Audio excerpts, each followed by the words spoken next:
Hi, my name is Frida and I'm a queer person with PTSD.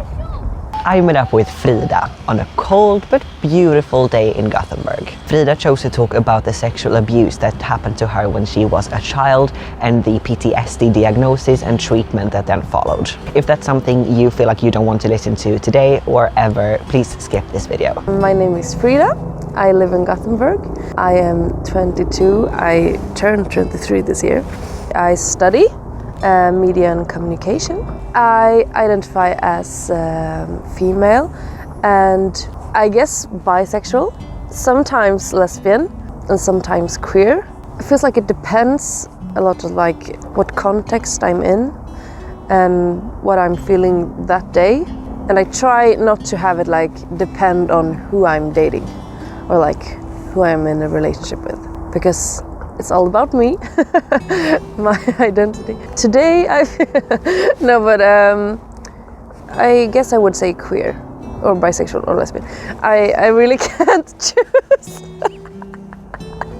We're going to dive right into the terrible thing that happened to Frida when she was little. When I was a kid, I was sexually assaulted by a relative, and it happened when I was quite little. And this was something that I wasn't aware of. It wasn't like, absolutely not at the top of my mind, and also not at like the middle of my mind even.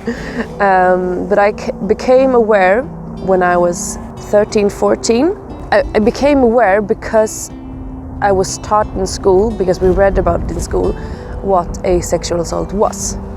And then I recognized that, wait, is this illegal? Was that not right?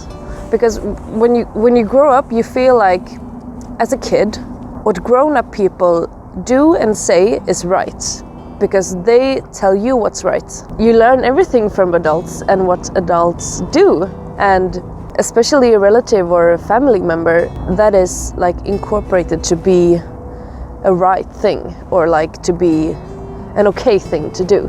So I was a bit confused, and of course I wasn't in a good place at that time. And so I kept it to myself for a while, and then I told it to my sister, because somewhere in my mind I recognized a conversation me and my sister had when I was maybe 9 years old.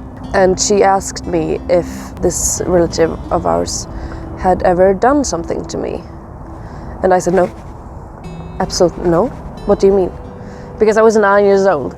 But that was something that I never forgot, that she asked me. All of these months where I didn't tell anyone, I couldn't really sleep at night because I had a lot of thoughts, and I like found out that he had probably done the same thing to my sister. And so when I told her, she said, yeah, he did that to me too.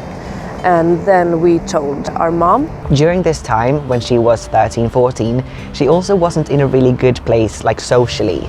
The island she lived on and the school she went to didn't let her explore who she was. It was all about surviving for me, I think. Of course, it was a really racist place and really homophobic, and really not that much information. I don't think I knew what a gay person was till I was like, I don't know when I figured, but I had never met one until I was 13, 14 maybe, because at that time a person came out as gay and he was really, really bullied. And I had maybe 2 friends. I remember like them telling me like, yeah, it doesn't really matter to me if I end up in a relationship with a guy or a girl. And that was so confusing to me, because I think I said, and I thought like, how can it not matter? Like, if it doesn't matter, if you can be with a guy, of course you're gonna be with a guy.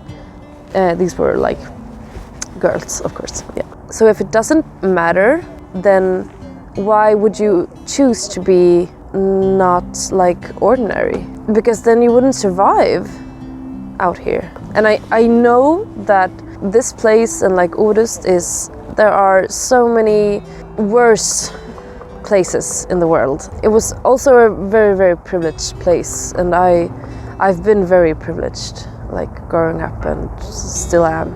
But I really wasn't out in junior high, and I really didn't understand. But that all became better when she started high school.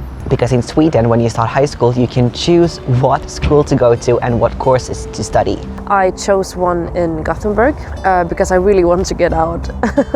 I hated that place so much. And I also chose to go like in a music class. So in my new class, the norm was that like all the girls were bisexual. And then I came out when I was 16. Well, I didn't really come out, you know, as like the traditional term of coming out. I told some friends and I didn't really tell my family because I was the one that thought that it didn't matter. But while I was in high school, it was pretty like the earlier you came out, like the more queer you were, I guess. I've always thought that I came out pretty late. But of course, like hearing about other people's stories and reading about other people's stories, I really didn't. But then I started to think about like maybe I'm just like applying to the norm, because the norm when I grew up was to be straight and to not stick out in any way, just wear like just jeans and a t-shirt and absolutely nothing outside of that. And also expensive clothes. It was supposed to be like very expensive and all of that. Like a sailor jacket and you know, because it was really a small island. And then when I started high school, the norm was to shop everything secondhand and not have an item that anybody else had. And so it was really like the opposite. And so I started second-handing, and I wore clothing items that no one else had, and I came out as bi. And then I was kind of hard on myself and like thinking about like maybe I'm not. Maybe all of this is just surviving what I had been through when I was a kid, because of course I was really uncomfortable amongst men, and I had tried to have relationships with guys in high school and like also later and all of that, but it didn't really work and I wasn't comfortable with that. I had thought that coming out as bi and almost only dating girls maybe was a surviving hack, because maybe that was my only way of being loved and the only way that I could have a romantic relationship and a sexual one, because I didn't want to have sex with guys because of what I had been through. And I had those thoughts for a pretty long time, maybe till I was 19 or something. I don't think so anymore. I don't think so.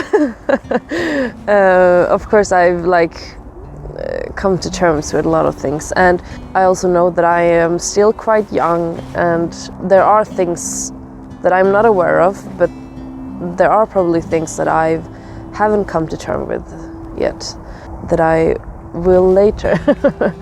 When she graduated high school, she started to take her mental health a bit more seriously, so she started fighting to get help.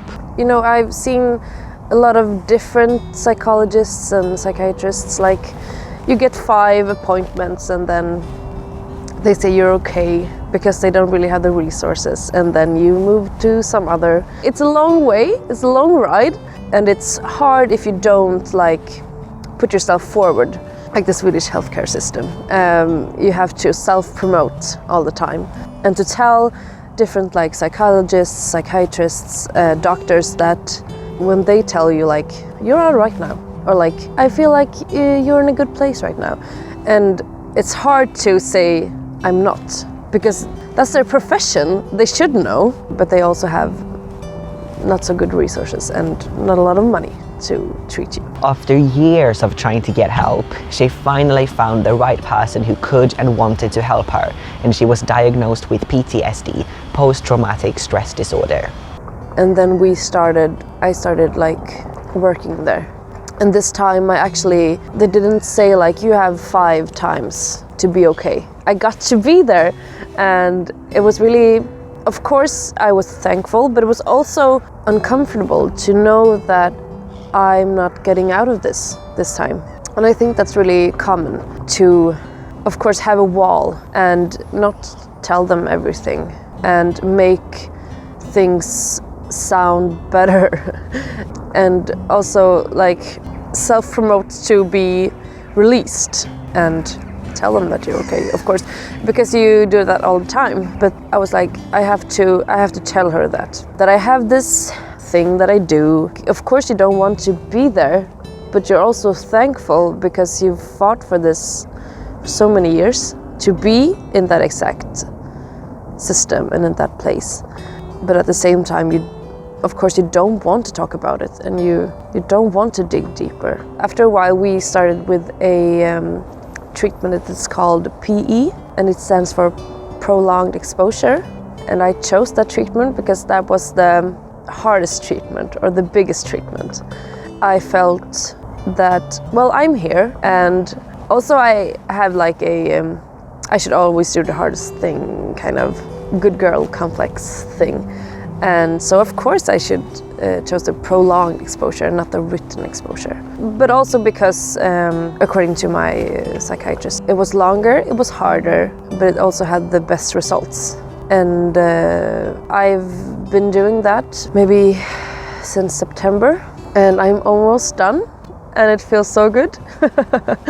I am getting rid of my PTSD diagnosis in May, June. And that feels so good. So what does it mean to get rid of the diagnosis and to be done with the treatment? What happened to me will always have happened to me, and I will always remember it. It will always be a sad and bad memory, but it doesn't have to affect me as much. It doesn't have to be terminal, and it doesn't have to hurt me all the time. It can be something that I look back on and remember, and something that will help me understand the little girl that this happened to, and embrace her and be kind to her, because I really not been kind to the little me. I have not been kind to her a lot of times, but I am now, I think. We're going to end this video by listening to Frida share some advice with you if you are hiding something that has happened to you and feel like you will never be okay. It's such a cliche to say that things will get better, and I also hated hearing that, and I still do, I think. No, maybe not now, because now I have a different relationship with time passing, but things do get better. And a very important thing was to, find people, I guess, and to like open yourself up to friends and just listen to their stories. Maybe you can at first just listen and just take in, and then go home and think about starting to tell other people your story. But you don't have to rush things. It's taken me a very long time. I'm not done, and there is no prestige in doing things fast.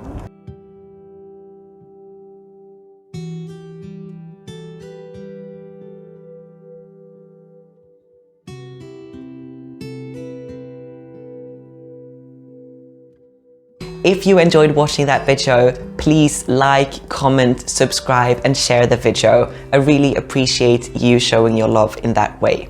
If you also want to support the channel financially, that's possible via Patreon, but really no pressure. See you next time!